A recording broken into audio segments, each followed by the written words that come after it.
You are listening to The Vocal Technologist. Spoken tech for your ears. Welcome along. We're here to sift through some fascinating insights on, well, the modern way of working.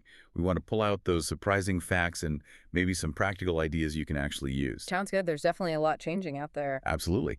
And today we're looking at everything from AI's growing role to some real leadership challenges. To kick us off, get this. 97% of shoppers find AI shopping assistants helpful. Okay, maybe not that shocking. But this part is 46%, nearly half, would trust an AI assistant more than a friend for outfit advice. Oh, wow. Okay, that is surprising. More than a friend. Right.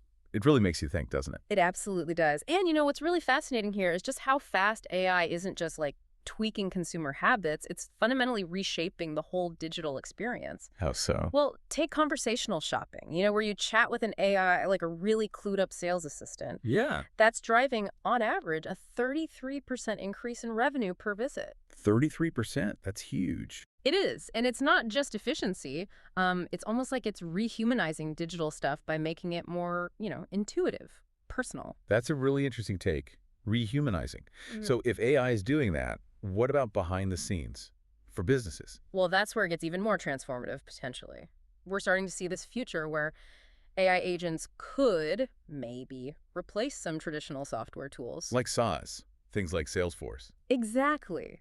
Imagine AI acting as these expert agents, handling complex admin tasks, managing customer stuff automatically. It sort of frees us up. Frees us up for what, though? Yeah. If AI automates the build and sell tasks, does that mean the understand part, the deep thinking, the insights becomes way more valuable? Precisely. Spot on. And that connects to this whole idea of accessing knowledge. Think about Elena Verna's AI clone. Right. I read about that. Trained on all her content. Yeah. So now anyone can basically, pick her brain anytime.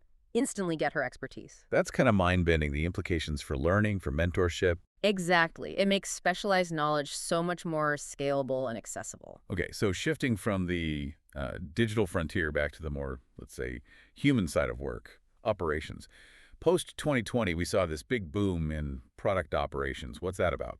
Yeah, that really took off, likely fueled by remote work, maybe the explosion of tools everyone suddenly had to use.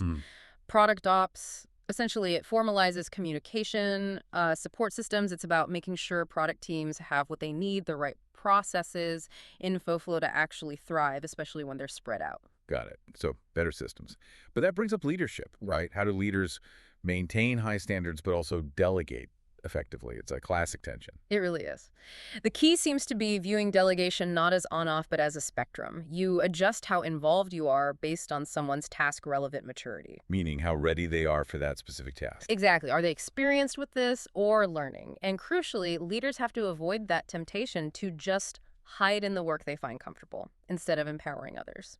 Oh, that hiding thing is so real. Sticking with what you know feels safe. But it can be costly. There's this concept called the wicked big picture loop. Okay, intrigued.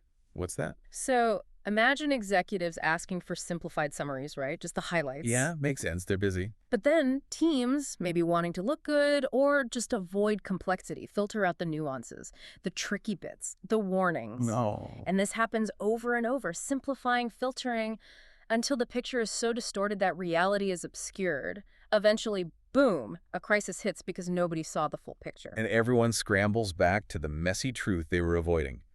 Ouch. Precisely.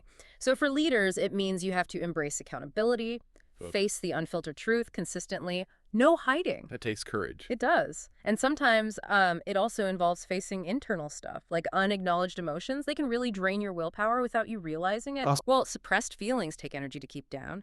Actually facing them, acknowledging, questioning, maybe releasing them, it can free up enormous mental space, unlock wisdom, inner strength. That feels connected to mindset then, like abundance versus scarcity. Absolutely. That emotional clarity feeds right into an abundance mindset, seeing possibilities, creating win-wins, rather than feeling like everything's a zero-sum game. So instead of guarding resources, you focus on lifting others. Yes. And that creates this compounding benefit for everyone.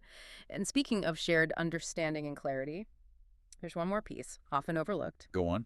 comprehensive product documentation. Seriously, documentation. Okay, maybe not the most glamorous topic, but important. Critically important. Needs to be the single source of truth for everyone through the entire product lifecycle. It ensures consistency, efficiency, prevents so many headaches down the line. Wow. Okay, we've really covered some ground.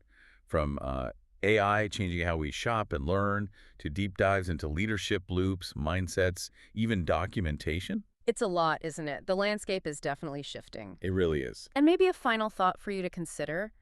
As AI does take on more tasks and how we operate keeps evolving, how do we redefine what expertise even means? And maybe more importantly, how do we make sure we keep cultivating that real human understanding, that connection, in a world that's, increasingly shaped by algorithms? That's a deep question to end on. Definitely Yeah. something to ponder. Thanks for joining us for this exploration today. Spoken Tech for your ears.